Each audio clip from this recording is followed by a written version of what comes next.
Hey everybody, welcome to episode 128. I'm recording this before I leave for Christmas, to go out of town for Christmas, but this will be posted probably that Wednesday, right when I get back.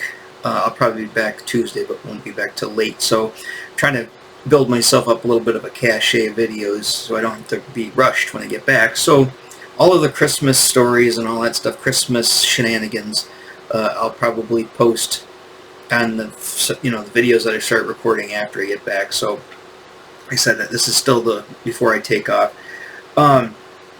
So there's a joke. There's a running joke between me and my friend, the gifting friend. Remember him? And whenever I talk to him on the phone or even in person, the running joke is that the conversation, no matter what we talk about, is going to divulge into two things. Divulge, is that the right word? It's going to devolve into two things. High school and wrestling. Almost every single time. We're definitely, every conversation we end up, remember, got the case of the memberries. And for me, he had a very similar experience with wrestling back in the day. I had an odd, weird, I don't know if it was weird, it might have been normal back then, but, and I'm going to tell you why I can't really get into wrestling today. I mean, for obvious reasons, but those aren't, there's more to it than that, just that. And I want to go back to the beginning, when I first got into it, and now, it was 100% my dad who got me into it. I mean, I might have, obviously when the WWF got big in the 80s with WrestleMania and stuff, with all the pop culture, I'm sure, rock and wrestling, all that stuff, I'm sure I would have, gotten into it. However, prior to that, my dad was really into wrestling. He'd been into wrestling since, probably the 50s, 60s. And he'd always tell me his stories of Dick the Bruiser, and all these old guys that I can't even remember them all. There's some pretty old guys. If you know your wrestling history, these are like the old school black and white wrestling. And he was into all that stuff, and he was a teenager and into his 20s and stuff. So let's fast forward to 1980. Remember this year, 1983 seems to be a reoccurring. A lot happened in 1983 in my life when I turned 10. So in 1983, remember all the stuff, ColecoVision, Return of the Jedi, all the stuff I've been talking about in these videos that I was heavily into. Mrs. Warlock's class, the closing of Woodward Elementary School, all that stuff that was in my, in Rochester, and my friend, the guy I'm talking about, he also lived in Rochester at that time. He never went to, because he lived across Main Street on the other side on Terry, so he always went to North Hill. He never did go to Woodward. I lived in North Hill subdivision, which was on the other side of the road, so I went to, that's where I started kindergarten, 1978, was at Woodward Elementary. And my 4th grade year, which would have been early 83, that was the last year until they didn't close the school, the building down. It became what's called the OPC, the Old Person Center. And it was that for the longest time, and then it eventually had closed. But anyways, so my parents are divorced. We're still living in the family house there, right around the block from that school. And my dad.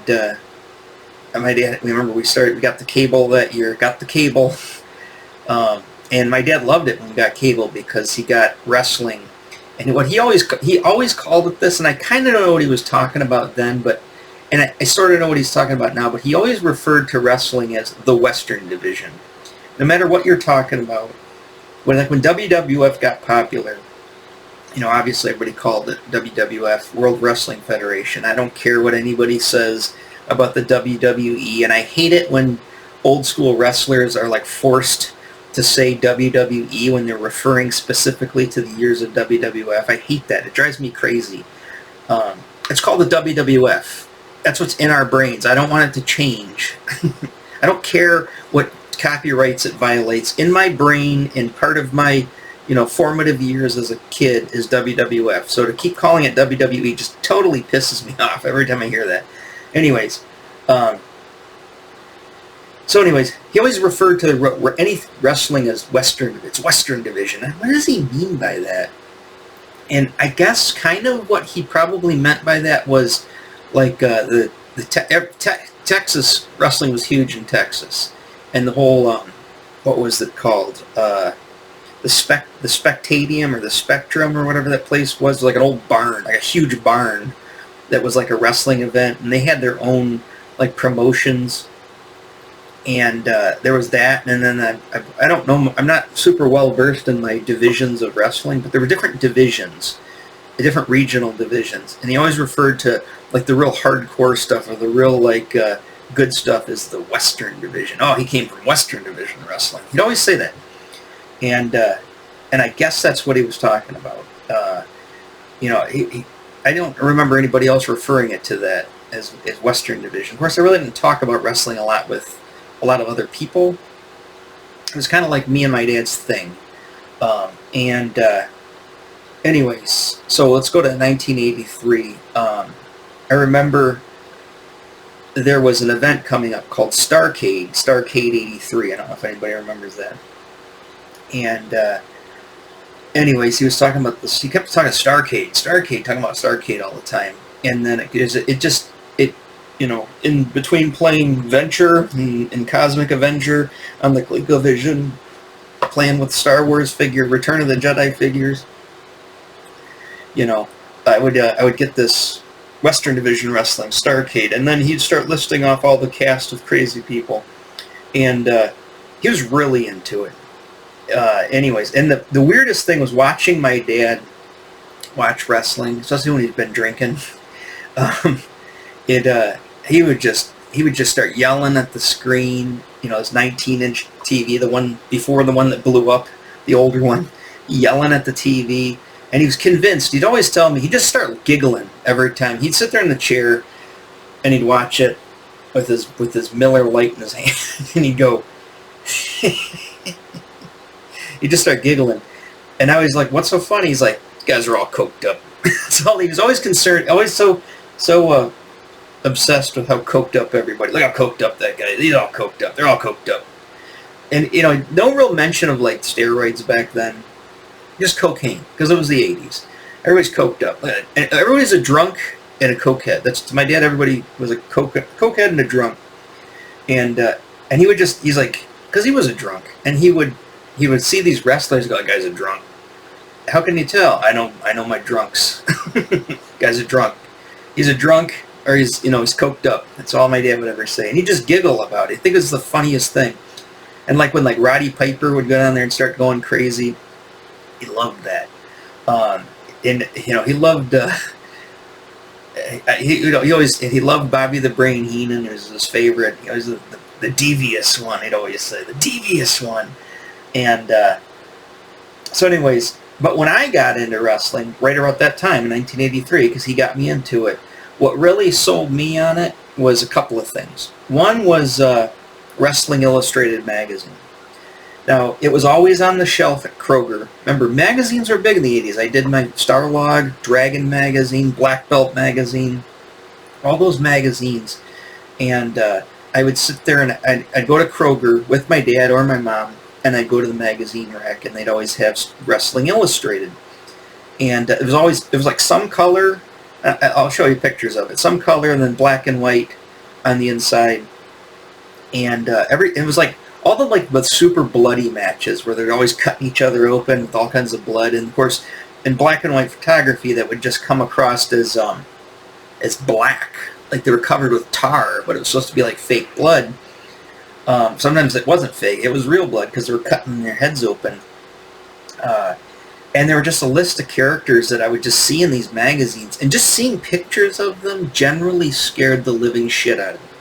Like one guy that in particular really scared me was Abdullah the Butcher. My dad always said, "Oh, Abdullah."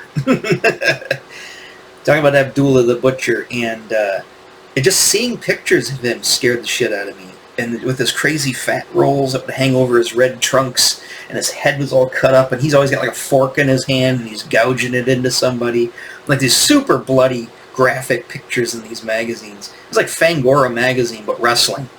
And I was just, as a kid, 10-year-old kid, I was just bright-eyed, and I'd eat this stuff up, like, oh, that's so cool, oh, it scares me. But then we were watching wrestling one night, and the first time I ever had seen them was when the Road Warriors showed up. And I gotta say, I think, because I didn't see Road Warrior the movie, the Mad Max Road Warrior movie, I didn't see it till 1984. So this predates me even seeing the Road Warrior, because I think the Road Warrior came out in 83, I believe. I can't remember exactly. Maybe 82. But I didn't know about it then, because we didn't have I didn't learn about those movies until we got our first VHS. Our first Betamax was a year later, after we ended up moving out of the house, and my dad moving into this house apartment, and he got this Betamax. And of course the Rochester Home Videos there on Main Street there by AMP that we walk over, and that's where I discovered Road Warrior and Mad Max and all that stuff. So anyways, but when I saw the Road Warrior and they come out to Iron Man by Black Sabbath, I was like, oh come on. They have mohawks, and they were like at the black trunks, and they're just huge, and they usually come out before the bell even rang and just start cleaning the house before anybody even announces everything. They play the music and they just come flying down the thing. They'd slide into the ring and they just start clearing the house and cracking skulls like right off the bat. And it's like then they hear the bell ding ding ding ding, and they try to like start the match. And after they start the match, all of their opponents are like sprawled out like outside of the ring, laying on the cement. And they're just standing in there, it's just like, oh, that's so bad. And I get goosebumps thinking about it. It just pumped me. I mean, it was just like, and I'd start screaming at the screen, because you imitate your parents. I'd start screaming at the screen and just saying crazy stuff to the screen. My dad's like going, hey, got to calm down a little bit there, as he just starts screaming crazy stuff at the screen. And, oh my God! I mean, the neighbors, if they could hear us, or they could see through the window and see me and my dad just on our feet, like in like a defensive stance and a very aggressive stance, just all worked up. He's drunk. I'm 10, crazy. So we're just like screaming at the screen. Those are good times. And anyways, so yeah, when the Road Warriors came out, I was just like, oh, these guys are this is my jam. I mean, these are my dudes. I idolized these guys. And I'll get into in Remco at the time. The Masters of the Universe came out in 82, and I was still getting Masters of the Universe in 83 with the second wave. And of course, those Bucks, those classic Masters of the Universe Bucks, Remco had them, and they were licensed. They were getting everything, and they had the Remco AWA figures, and that's the division. That's the wrestling I'm specifically talking here is AWA. And a lot of people obviously who went into WWF came from AWA. I mean, even Bobby the Brain Heenan was the announcer. Or not Bobby Heenan, Mean Gene Okerlund was the announcer in AWA. And then he went to the WWF. And I think then AWA is still going, because I was going into like 86, 87 with the Skywalker series. And then the Road Warriors are still there, and then the Four Horsemen. And who are the other guys? The Fabulous Freebirds. Those guys, Baron von Ruski, and like I said, Abdullah the Butcher. I mean, Hammer Valentine. Hammer Valentine was in Starrcade. It was Piper and Piper and Hammer and Valentine in Starrcade '83. And then Ricky Steamboat, which before he was called the Dragon, he was just Ricky Steamboat. And Steamboat was there, and Ric Flair, and all those guys. Hogan was in AWA before Hogan in AWA was like Hogan in like Rocky II, that era Hogan. Like early Hogan, wasn't the champion of WWF. He didn't fight Iron Sheik yet. WrestleMania wasn't going to happen for another 2 years. It's the first WrestleMania. So this is old school wrestling. This is the good stuff. It's the stuff I still like to watch today. I still go on YouTube and I find matches from that time period, like '83, and see if I remember. And I remember some of the matches. Sergeant Slaughter. My dad loved Sergeant Slaughter back when, Slaughter was wrestling, and all these guys. So let me pull up some. I just grabbed together some images just so you guys could kind of see what I'm talking about. There was the that was the logo for AWA. And of course, and then there's, let's see, here's Wrestling Illustrated. Yeah, it's covers like this, where it's just like, you got, it's Ric Flair, like long hair Ric Flair, Morocco. I think that might be Orange. No, I think that's one of the, it's one of the Steiners? Or Bob Buckland. It's Bob Buckland. Yeah, is it Buckland? I can't tell. Ric Flair versus Harley Race. That was the Skywalker series too. Skywalker. Starrcade '83 was when Ric Flair and Harley Race. I think that was for the title too. That was like the main event. But yeah, Wrestling Illustrated. Let's have a year on this. This is '82, from '82. Let's see, you got some more wrestling. There's Ricky Steamboat. It was just Rick Steamboat.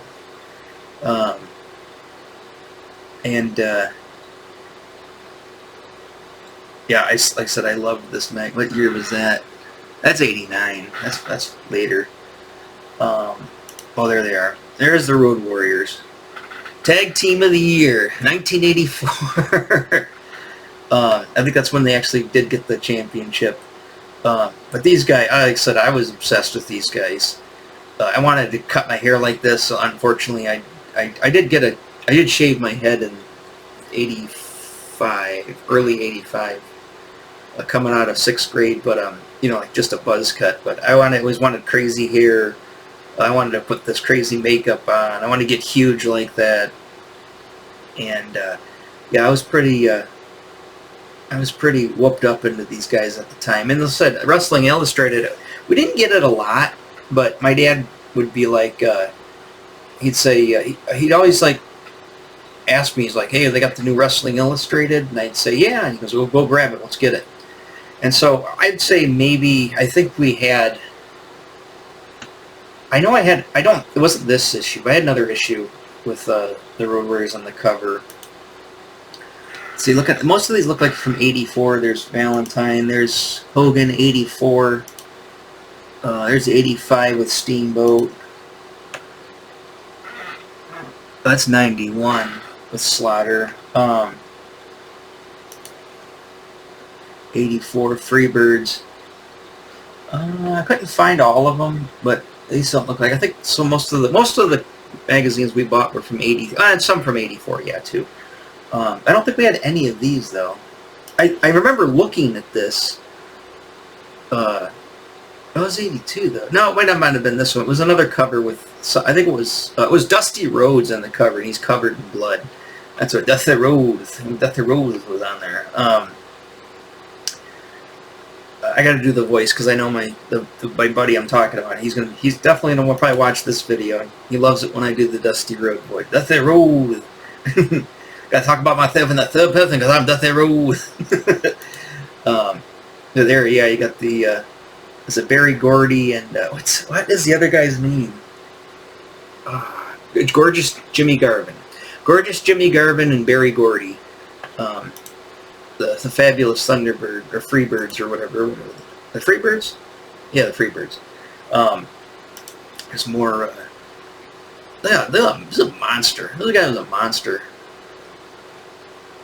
There's Baron von Ruski. My dad he thought Baron von Ruski was the coolest thing in the world. He was like, oh, he's gonna give him the clutch or the claw, the German claw. There he is. There's like I said, that guy literally. I had a black and white photo with him somewhere. This guy literally scared me. There was this. I remember it was on a black and white 13-inch TV, and it was all snowy, and you could barely get a reception. And they had like an interview with. Like they did like the promo, the what do you call it, the hype, whatever they call those, the promos, and the guy's talking. He's like, I got Abdullah. Oh, calm down, Abdullah. And he's like, he's like acting like like an animal. He's just like this crazy dude. and it generally scared me. I was like, ah, I was scared of that guy. That's from Starrcade. That's when Ric Flair beats Harley Race for the title. What else have we got here? So, yeah, Starrcade. That was the. Where's the? There it is. Starrcade. We got. So Ric Flair versus Harley Race, and then it was it Steamboat and Piper by themselves, or was it a tag team? It was Jack Briscoe, Jerry Briscoe, the Briscoes versus Steamboat and Jay Youngblood, which was the Indian guy or Native American guy. It was Chief Jay Strongbow, but I think Chief Jay Strongbow and Chief Jay Youngblood, aren't they the same guy? I can't remember. I just remember that special collar. Oh, the special. That's right. There was a collar. That's right. I've seen that. I've seen that on YouTube. The collar match with Piper and Valentine. That was a good match. And then of course here was the main event again. Oh, it's just a copy of that. Charlie Brown versus Kabuki, Mask versus NWA TV title, single and tag team matches. I don't have them all on this little card here, but that's Starrcade 83. So anyways, the other thing, of course, obviously, me being me and wanting the toys, I went to, where did we go? We're looking for Jedi figures. I think we might have been looking for, I think I was looking for G.I. No, it was when we're looking, remember no, that was 84. Was it Transformers? What was I looking for? I was looking for something, I guess it's neither here nor there. It was one of those in 83. This is late 83. Like, this is when I started Warlock's class, 5th grade. And, we were at one of the toy stores. Oh, no, it wasn't a toy store. So, I remember what it was. We went to, remember, it's called L&L. I think it was called L&L, or it was like a weird off grocery store. I don't know if it was regional, or nationwide. I'm sure it was just in Michigan, but they had this grocery store that was sort of a ghetto grocery store. I think it was in Auburn Hills / Pontiac. I think it was more Pontiac. Anyways, it was in Pontiac, and my dad was, he was, my dad didn't date that much after they got divorced, but I remember my Uncle Bob was fooling around, as my dad said, fooling around with this lady from Pontiac, and my dad ended up fooling around with some lady from Pontiac, single mother. I think she was sort of attractive, I think, at the time. I can't remember. Anyways, we went over to her place, and I remember coming back. My dad stopped. We had to get some beer, of course, and then I think he's like, I gotta get a few things, and we ended up stopping at this grocery store, and it was it's called the L&L, or the LJN, not L, it's a toy company, L something. If anybody knows, it's there in Pontiac. I don't know if it's still there or what it became, but we stopped at this grocery store, and they had these. I remember because I wanted to go back there too for another thing. They had these like knockoff He-Man guys, and there was one specifically. I think they were the I can't remember what they're called. Not the Warlords, but the other ones. The something Hero Warriors, Galactic Warriors, or something like that. But anyways, all this knockoff stuff there in like the toy aisle, and I was looking. I went going there because I was looking for. It must have been He-Man stuff I was looking for. 83, yeah. I might have been looking for it's probably what it was. I didn't get Trapjaw until we went up and visited my other cousin in Midland, which is up this way towards me. And I think I only needed Trapjaw. So I'm pretty sure I was like anywhere that looked vaguely like I could sniff these places out. Like that looks like a weird grocery store in the middle of nowhere, and it's just it's like I could smell that they might have a figure that's hard to find there, just because I figured like, all the poor kids out here probably can't afford this. That's what I was thinking. That's what I think. The poor kids can't afford this stuff, or none of these kids that live out here, they're not into this crap. So it's like it'd be easy to find it. I just assumed like if I went out like in the middle of nowhere to like some podunk store, that they would have all the hard to find stuff, because hillbilly kids or ghetto kids don't buy toys. That was my rationale. I know it's not very politically correct, but I'm not either. So, and trust me, my dad wasn't. And a lot of my stuff, obviously comes from my dad's influence, even to this day. Anyway, so we stopped in there, and when I got in there, they had, I believe it was this set here specifically. They had this AWA Remco wrestlers, the main event. It was Baron von Ruski, and I think that's, what's his face? Is it Martel? Yeah, Rick Martel. They had this set, and it was like, you got both of them for like $5. Normally, like it's $4.99 for a He-Man figure, but those knockoff ones were like $1.99, $2.99, and this one was $4.99. You got two figures, and they had the soft goods capes and everything. Anyways, I ended up getting this set, and then I didn't find. I think we found. Where did I find the other one? I found it another weird place too. But I ended up the one I wanted, because it was on the back. It'd show you that I don't have the back of the card, but it'd show you the other ones. Like there's Ric Flair, Larry Zbyszko, and then they had the Freebirds. But they had obviously the Holy Grail was getting the Road Warriors. Had to have the Road Warriors. I saw those figures like somehow Trapjaw kind of lost his mojo at that point, lost his thunder, and I was just like, oh, I got to get the Road Warriors. And anyways, so I ended up finding, where did I find them? I found them not with my dad. I was at my mom's, because I remember I was on my bike. It wasn't. Maybe it was Kittyland. I don't think it was Kittyland. I thought it was like another weird place, like a grocery store or something, or a drugstore or something, where I found these guys. Maybe it was Kittyland. Anyways, I ended up getting them, and then I remember going somewhere with my grandma, and they had this ring, and she didn't want to buy it at first. She's like, "Tamara, I don't know. You don't need none of that shit." That's what she'd say, my grandma.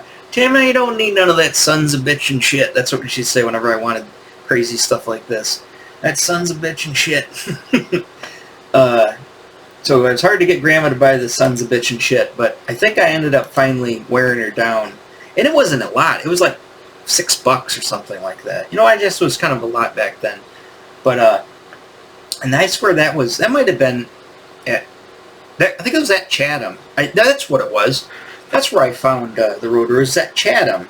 But I wasn't with normally I go with my dad on the Saturday, especially that year, but I remember I went and it was at, I was one on my bike up there from my mom's, and found him at Chatham there. And then I went with the grocery store with her, and I think, was it her boyfriend? Oh, Wayne was in the picture yet. Jerry, what's his name? Not Jerry Craven.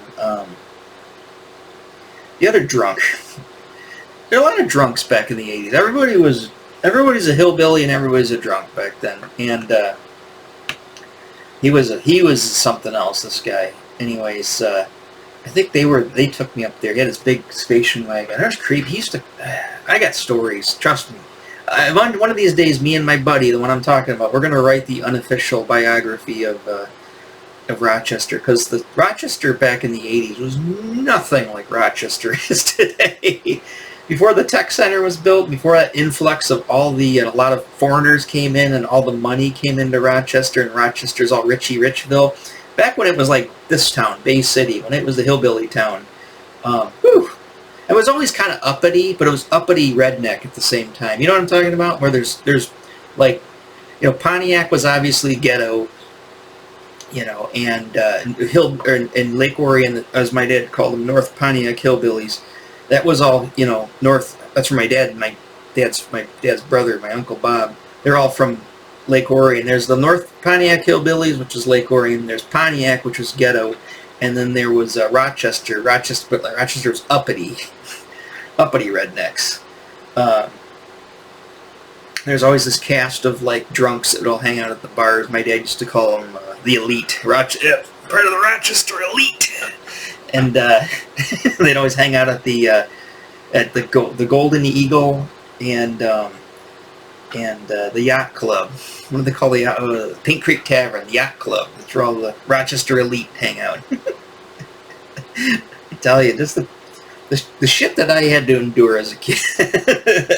But anyways, I twisted my grandma into getting this. I think I was sick. I think that's what it was. I think I was homesick from school, and I stayed at my grandma's because my mom didn't want me staying by myself that day, which didn't differ from any of the other days that I ended up staying home by myself. But anyways, went over to my grandma's, and I think I was feeling fine because I was probably playing hooky. I probably wasn't sick. And then they were like, we're going up to Chatham there, going to the grocery store, and then they had this, like I said, I wanted to get it. And I eventually talked her to buy this sons of bitch and shit. So anyways, yeah, and when I took it home, I was just like, I opened it up and I was just kind of scratching my head. I was just like, okay, it was masonite, that the main deck of the ring is masonite. They had like a plastic, like a platform, kind of like an X platform on the bottom of it, I believe, if I remember it right, and had a piece of masonite. I think you had to screw it down into the plastic base. Or maybe it was it might have been a bifold. I think it was a bifold masonite that kind of it had like a notch cut into it, so it would make an X. And then you put that, and I think you had to, I know you had to screw it down, like there was a couple of screws underneath the apron there. And then you put the apron on, which was all folded up in a little baggie, and that just kind of like, whatever that was, kind of like canvasy kind of, it looked like a real ring. I mean, it looks like real ring material, it's canvas. And then it had the AWA symbol on it, and then when this is not masonite, but if you tap masonite, it makes like a weird tack noise.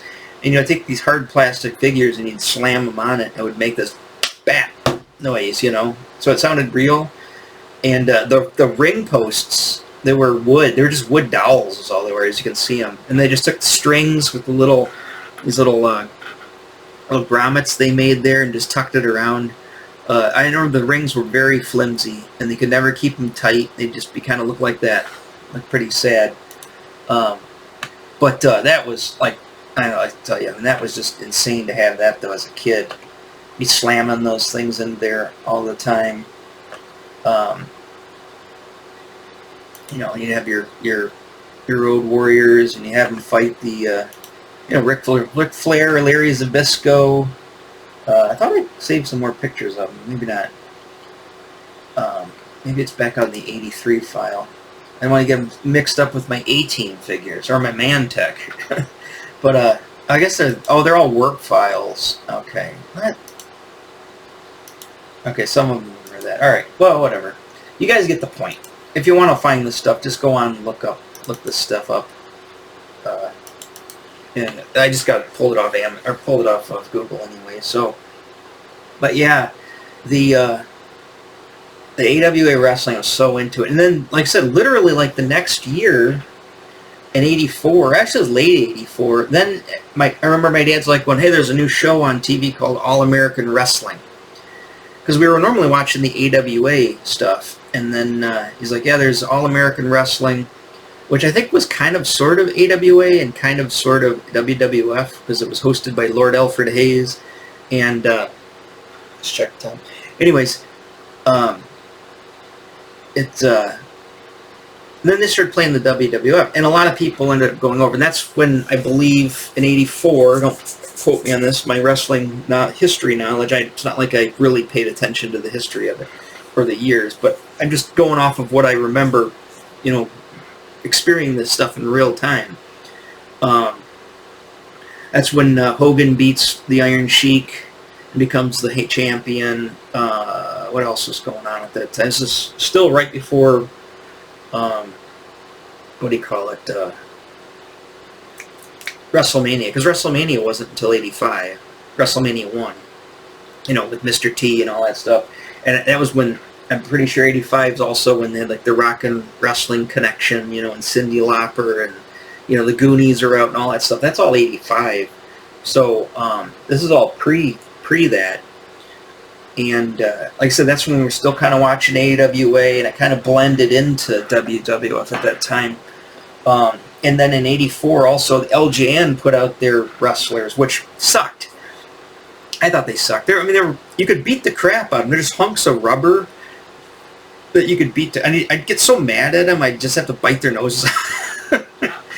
I just get so worked up, just like making them wrestle, and I get so mad at the bad guys that I just shake, and I just and I just bite the nose off of the wrestler because it's just so worked up. I get so mad at the bad guys too, and just I was a touched child, and obviously had some issues. But I remember when they came out, it's oh, they're cool, but at the same time, it's yeah, those AWA wrestlers, Remco wrestlers are so much better because they're basically He-Man guys, and their arms would pop off, slamming them around in the ring. You just pop their arm back off.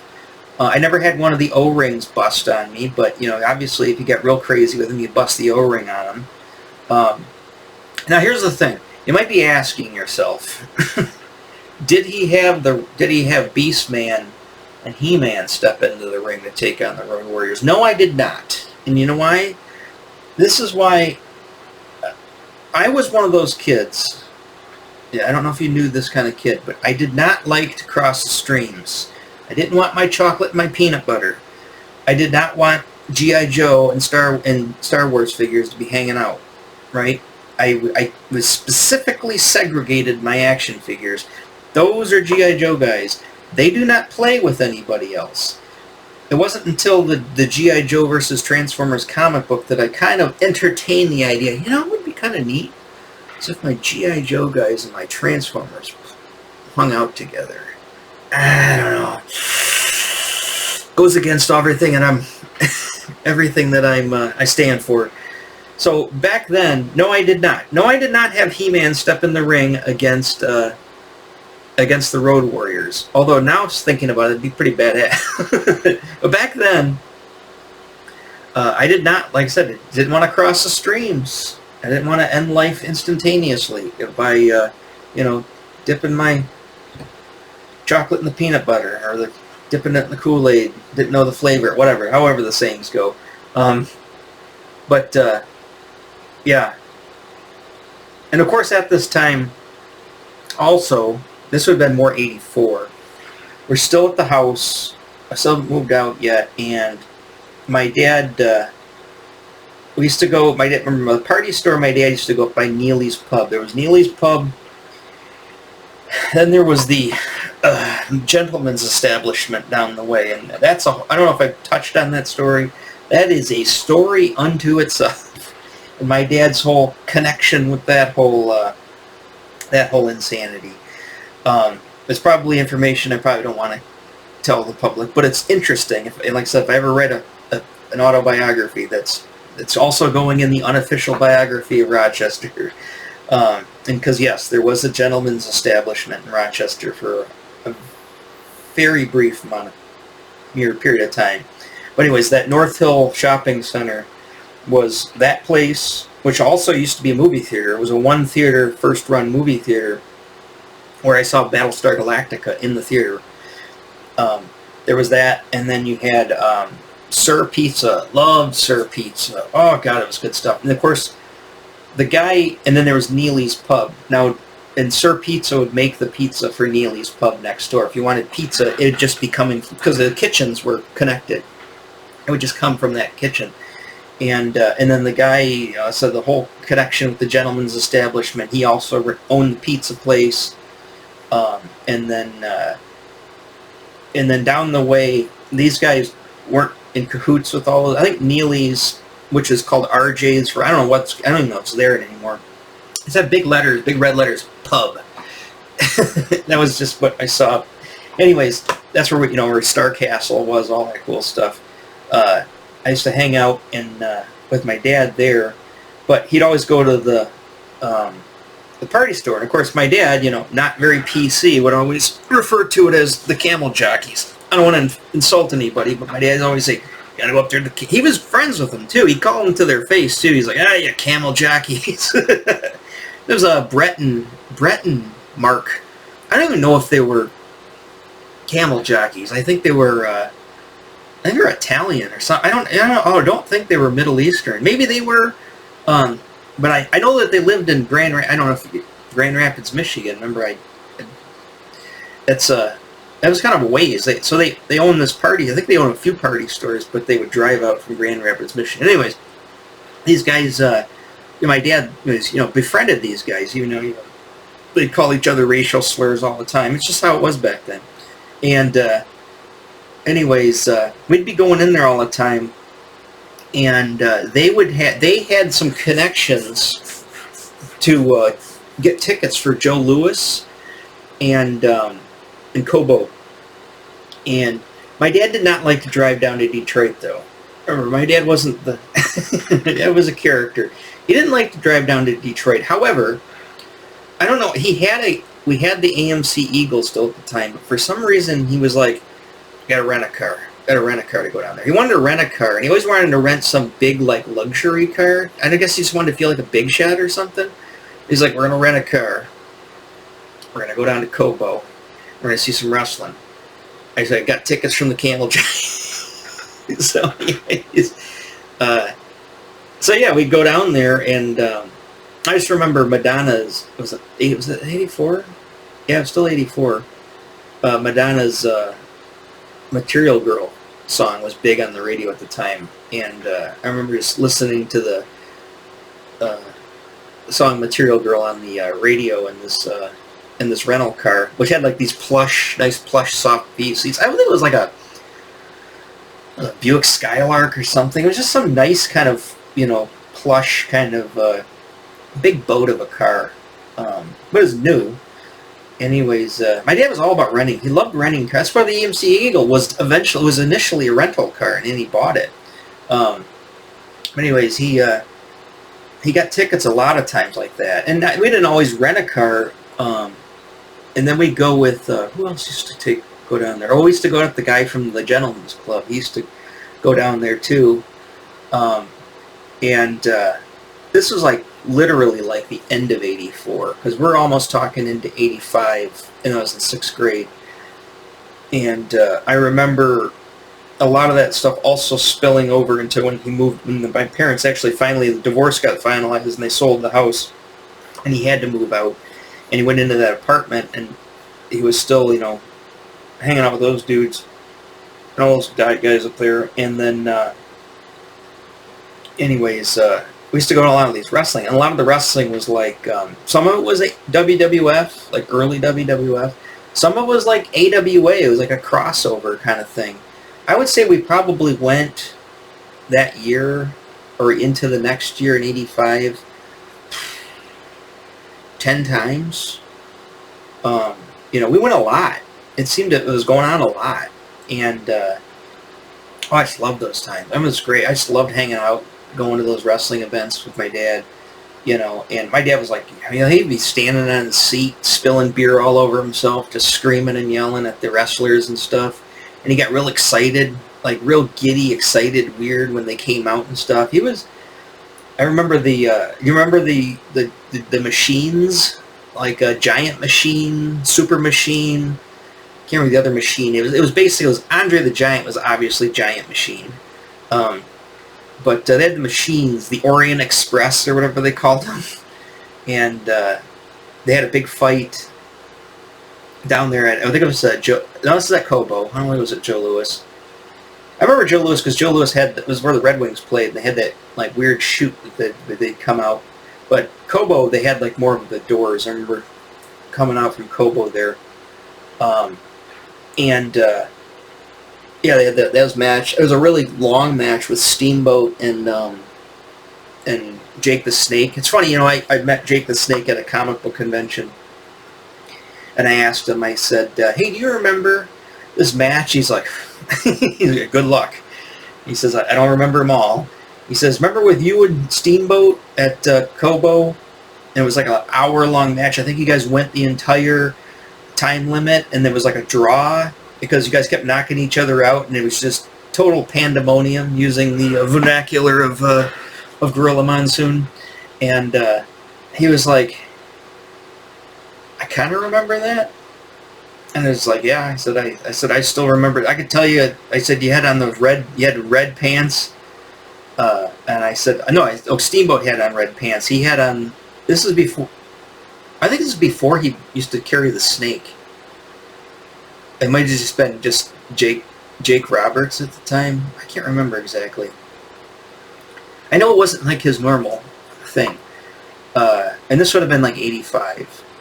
Anyway, so I remember talking with him about that briefly about it, but he didn't remember exactly what it was. And I think Steamboat was at another same convention, different year. We were there, and we had a table set up for our comic, and I was like, I want to go over and talk to Steamboat if he remembers that match. I know Jake the Snake didn't remember it. It was like right before the pandemic hit. That was 2020. Yeah, I said I loved that period of time. Like I said, I was so into this with my dad. I was into everything, obviously, but 83. I mean, just the metric ton of crap that I was in. This is why I didn't learn how to read. This is why I didn't pay attention to school. This is why, if I just got that Atom computer, that Commodore 64, it would have, made me smart. This is why I had no room in my head for remembering my states and capitals. I had no room in my head to remember how to do long division. I had no room in my head to learn anything about anything at school. My head was, my what do you call it? My memory in my brain was completely filled and needed an upgrade because all of that crap. I mean, just, all the stuff I've been talking about. Wrestling, music, video games, action figures, Star Wars. I mean, so much stuff, in such a short period of time too. I just think about it. It's just, I mean, it's mind-boggling to think about. So, anyways, I guess I'm kind of done with this one. I mean, I could go more into this. So, but if you're a wrestling fan and you know this stuff, you know what I'm talking about. I mean, all this stuff is, you know who all these guys are. But, if you're newer or younger and you're into the newer wrestling, you might not know about all that stuff. But, like I said, but you can tell why I have such a weird, how things just seem different back then. How wrestling today is so polished, and everybody seems like they're all in great shape. Like, these guys were monsters back then, but they weren't in great shape. They all had guts, and they were just thick, big, beefy dudes. I'm a pretty good-sized guy. I'm tipping 275 right now. I'm kind of fluctuating. I'm trying to, eat a little healthier, but I haven't lost a lot of weight. But I'm 275. I think I'm only 5'10", so I'm not 6 foot. But some of these guys, like Flair, I think is 6'1", but he only weighed like 245, 255. It's just like, I got 25 pounds on Rick in his prime. They don't have the height, but But yeah, so not that I'm old now and lost a lot of my muscle mass. So if I was to actually do something about that, I'd probably get it back. But you know what? I'm 50. I don't fucking care anymore. It'd be great to be in great shape again, or put the muscle back on. But obviously, you can tell sitting here in this chair drawing all day. And getting out of the house once a week to buy groceries. I don't really have a lot of use for a lot of muscle. I'm not fighting off pirates, or anything like that. I don't have to, not really. Like I said, I'm invisible and I'm in public, so nobody's, I never feel like I'm threatened in any situation. I can go into the worst parts of town, the middle of the night, ain't nobody gonna touch me because nobody knows I'm there. I'm a middle-aged white dude. We're invisible to the rest of the world. But anyways, and I don't look like I have anything, so nobody wants to, start anything with me. Nothing to steal.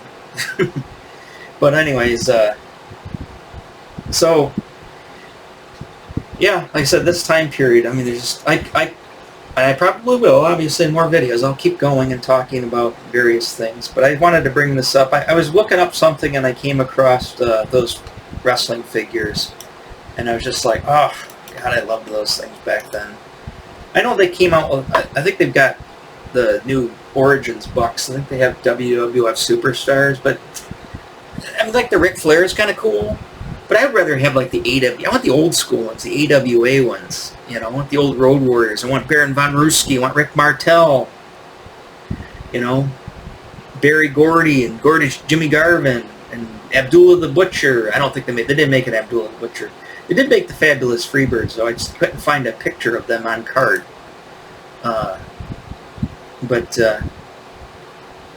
Yeah, some great stuff. And like I said, that ring it was weird when I first opened it up, but once I figured out, put the whole thing together, put the wrestlers in it, it's like, oh, this thing's awesome. Wonder what one of those goes for now. I wonder what any of these guys go for. They can't be that sought after, but maybe they are. Maybe they're huge. The Remco stuff. They started making those ninjas, that ninja stuff. That's a Ricky the Dragon Steamboat Ninja. It's like the 80s. Wrestling, ninjas, all of that stuff. It's all intertwined. But anyways, so again, this is my big video coming back out of Christmas, but I haven't gone to Christmas yet. So, in fake YouTube world, this is I've already gone to Christmas, but I haven't. So, like I said, you guys know about this stuff. You want to talk some wrestling? Like I said, me and my buddy, every conversation ends up, boiling down to high school and wrestling. So, you guys want to get some wrestling conversations? I'm sure you got plenty of knowledge that I don't have. I'm not by any chance, I'm, an encyclopedia of knowledge about this stuff. I only know what I know, and obviously I couldn't get, it's before the internet. Even though me and my dad were really into it, there's only so much I know. So, yeah, if you got some stuff to tell me or some wrestlers that maybe jog my memory if I remember. Lord Humongous is a wrestler that popped into my head. Lord Humongous, if you remember him. Speaking of Road Warriors, he was basically wore the same costume as the dude from the movie. I always thought it was the same guy. It wasn't the same guy. I think it was not Lex Luger. Who was the other guy? Tall, blonde guy who went to WWF. Not Lex Luger. That guy. Whoever that guy's name. I can't remember his name is. That was Lord Humongous. Look up Lord Humongous, AWA Wrestling. Or maybe it was NWA by that time. I think it was still AWA. But look up Lord Humongous. That's there's something to see. That's when I saw that guy. I was like, oh, I thought he was. Him and the Road. It's like Road Warriors need to do a triple tag team with Lord Humongous. I want to see him just totally just floor all of the what do you call it? The Four Horsemen. I hated the Four Horsemen. I hated them. I literally hated them as a kid. I hated Ric Flair. Like, I literally hated him. Like, I was just like, my, whatever, how 12-year-old, 10 through 12-year-old me was just like, hated somebody. I hated Greg the Hammer Valentine. Hated him. It's like, I just want to bite the head off the action figure. Hated him. Sorry. Getting crazy again. Anyways, yeah. So, that's what that is. So that's my wrestling talk. Like I said, start some wrestling conversation. Remember, like and subscribe, do all that stuff. Let's get this going. Let's talk some wrestling. So that's just some old school wrestling. It's pre-WWF wrestling, back when it was good. Not this stuff that's out now. Really the only wrestling I pay attention to now is the ladies. I can't watch the dudes anymore. I can't watch a bunch of half-naked dudes, squirming all over each other. I just can't watch it. But I can watch the chicks. Really like watching the chicks a lot. But even then, it's hard for me. I can only take it in small increments. Like I said, I had some people send me some videos, and I watched a few matches. I think the last match I watched might have been the Bianca Belair and who was that she was fighting? She was defending the championship. This is at one of the new WrestleMania, or the newest WrestleMania. Who is she fighting? Oh, the Japanese girl, Asuka, is that her name? Yeah, it's weird. It's strange, and of course it happened back then too. But it's weird how it's like WrestleMania, like the biggest event of wrestling of the year, and it's just like the title match is like two people we've seen fight countless times before. I guess it's all about the hype, back then. I mean, getting Valentine and Roddy Piper to fight, that's huge. But for some reason, it just seems so pedestrian now. It's just like, didn't that happen like every weekend when they fight? Same thing with like the new WWF or NXT. It's just like seeing some of these matches are just like, it's just the same people fighting. It's just different. Now she's fighting her. Just like, I don't know. I just loved it when like they brought somebody new out that totally like, oh, he's huge, or something, or some new person came out, and nobody had heard of him before, or there's just this bad blood between two people. And I guess that's what they still do, but I don't know. I just find it silly. I mean, I'm 50 years old. When I was 12 years old, I thought this stuff was awesome. And I'm not trying to take away from anybody who's a big wrestling fan nowadays. And I'm not trying to, call you a 12-year-old. But anyways, at 50 years old, it's just, I feel like my dad now. I feel like I'm just like this drunk, this cokehead. Although I don't think they're all straight-laced and like good. Everybody's like a goody-goody too. Everybody's like, either they look like douchebags, right? Or they're like, I don't know, because I know it's fake now. But back when I was younger, it's just like everybody looked like mean people.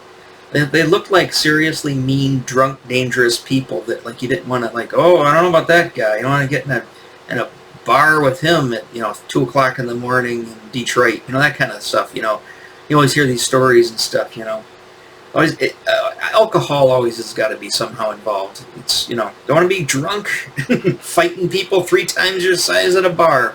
That whole weirdness. I'm not saying it doesn't go on nowadays, but everything's just so like corporatized and so squeaky clean.